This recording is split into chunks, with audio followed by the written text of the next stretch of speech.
আসসালামু আলাইকুম। চলে আসলাম আরেকটি ছোট্ট ভিডিও নিয়ে। আশা করছি আপনাদের কাছে ভালো লাগবে। রাত্রেবেলা আমাদের এইখানে অনেক বেশি ঝড় বৃষ্টি হয়, তো আমি সকালবেলা ঘুম থেকে উঠেই সবার প্রথমে জানলাটা খুলি, যে দেখি বাহিরের কি অবস্থা। রাত্রে অনেক বিকট বিকট শব্দ হয়, তো রাত্রেবেলা আমি আর কোনো কিছুই ওপেন করি না। তো সকালবেলা দেখি আমার বাড়ির পেছনে একটা অনেক বড় জাম গাছ ছিল। তো এই গাছটা একদম আমার জানলার এইদিকে এসে পড়ে আছে, গাছটা পুরো ভেঙে যায়।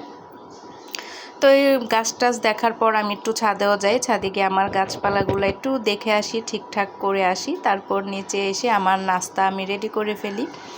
সকালবেলা বেশিরভাগ সময় বাহির থেকে নাস্তা আনি, কারণ ঘরে ওইভাবে আমার নাস্তা ঘুম থেকে উঠে আসলে রান্নাবান্নার কাজটা আমার শুরু করতে ভালো লাগে না।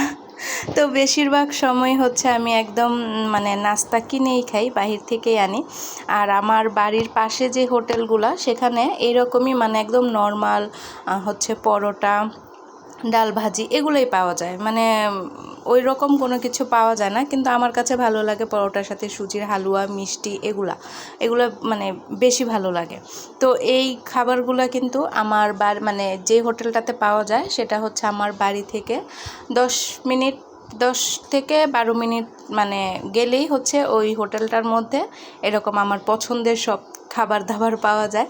তো এখান থেকে মাঝে মাঝে এনে খাই, কিন্তু একদম সব সময় রেগুলার এই হোটেলটা থেকেই খাওয়া হয়, কারণ সকাল সকাল অত দূর সব সময় যাওয়ার মুডও থাকে না। তো এই হোটেলগুলো থেকে খাওয়া হয়, আর মাঝে মধ্যে ওইগুলো থেকেও আনা হয়। তো আজকের দিনটা আমি বলি, আজকের আমার দিনটা কেমন। আজকের দিনটা আমার কাছে খুবই ফ্যাকাশে মনে হচ্ছে।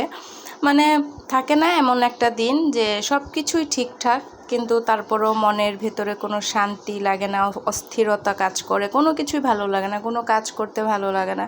শুধু কি বলে, শুয়ে বসে থাকতে ভালো লাগে, যে একটু শুয়ে থাকবো, বসে থাকবো, কোনো কিছুতেই কাজে হাত লাগাতে ইচ্ছে করে না। তো আজকে আমার সেই দিন।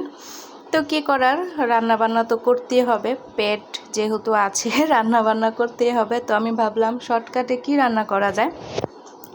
তো একদম শর্টকাটে চিকেন দিয়ে আমি একটা ভুনা খিচুড়ি করে ফেলি। ওইটা আর ওইভাবে আমি রেকর্ড করি না, ওই যে বললাম কোনো কিছুই ভালো লাগছিল না।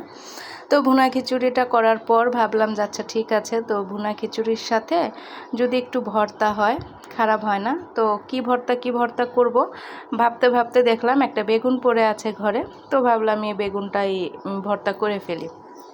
তো বেগুনটাকে সুন্দর করে তেল দিয়ে মাখিয়ে পুড়িয়ে তারপরে আমি ভর্তা করি। আর এদিকে সারার একটা পার্সেল চলে আসে, তো ওর পার্সেলটা খুলে দেখছিল সব কিছু ঠিকঠাক আছে কি না।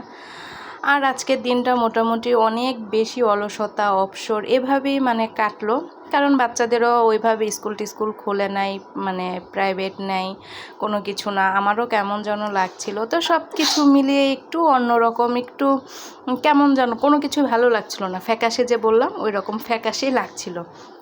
তো হঠাৎ করে এখানে বিকেলবেলা আমার এক ফ্রেন্ড চলে আসে আমার সাথে চায়ের আড্ডা দিতে, আর আমি তো একদম মহা খুশি হয়ে যাই। তারপর আর কি এক ঝুড়ি গল্প নিয়ে বসি, দুইজনে ইচ্ছা মতো গল্প, গসিপ, যা তা অবস্থা আমাদের আড্ডার। তারপর এদিকে নুডলস আর চা খাই আমরা। বিকেলবেলা এরকম নাস্তা খেতে খুব ভালোই লাগে। তো আমার ভিডিওগুলা কার কার কাছে ভালো লাগে, আর আপনারা কে কোন জায়গা থেকে আমার ভিডিওটা দেখেন অবশ্যই কমেন্টের মধ্যে বলবেন। সবাই ভালো থাকবেন।